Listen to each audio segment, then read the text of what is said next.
you have to remember our lawmakers are representatives of their constituents. So sila nakakaalam kung ano yung sitwasyon sa kanilang mga distrito. Maaring yun yung mga dahilan para dito. Dinagsa ang unang araw ng filing ng House Bills at Resolutions sa Kamara para sa 20th Congress. Opisyal na unang araw din ito sa trabaho ng mga kongresista. Alas 12 ng tanghali ng June 30, araw ng Lunes, inumpisahan ng tanggapin ng House Bills and Index Service ang mga panukalang batas at resolusyon. Bawat isang kongresista, limitado sa 10 panukalang batas ang maaaring ihain. Karamihan sa mga na-file na bill ay may kinalaman sa dagdag sahod at pagsusulong ng kapakanan ng mga manggagawa.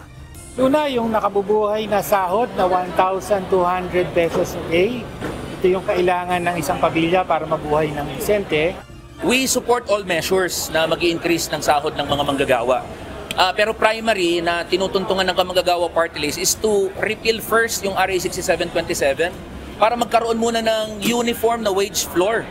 Hindi pumasa ang isinusulong na aumento sa sahod sa 19th Congress dahil naipit sa kakulangan ng panahon at hindi pagkakasundo ng dalawang kapulungan ng Kongreso. Samantala, mayroon ding mga naghain ng panukala para isulong ang kapakanan ng sektor ng mga mahihirap, gayon din ng mga estudyante at mga guro.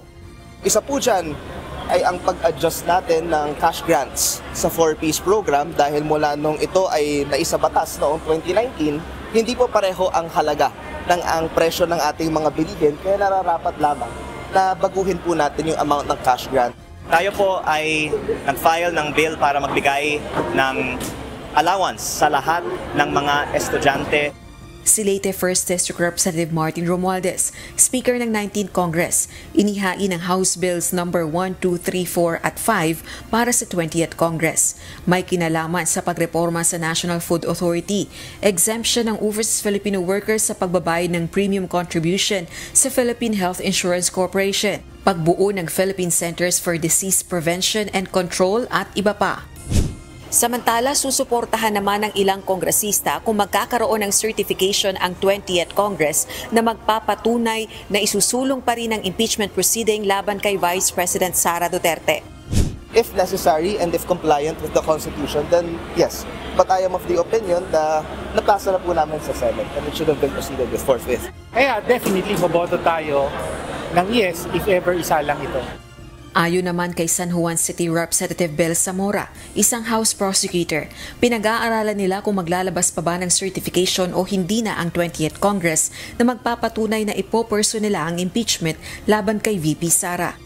We haven't decided on whether to issue that. Maybe yung iba kasi sinasabi na pag nag-issue yung 20th Congress, then it will make it appear that it's an impeachment case filed in a different Congress and therefore it bans it violates the 1-year ban. Pinag-uusapan po namin yan.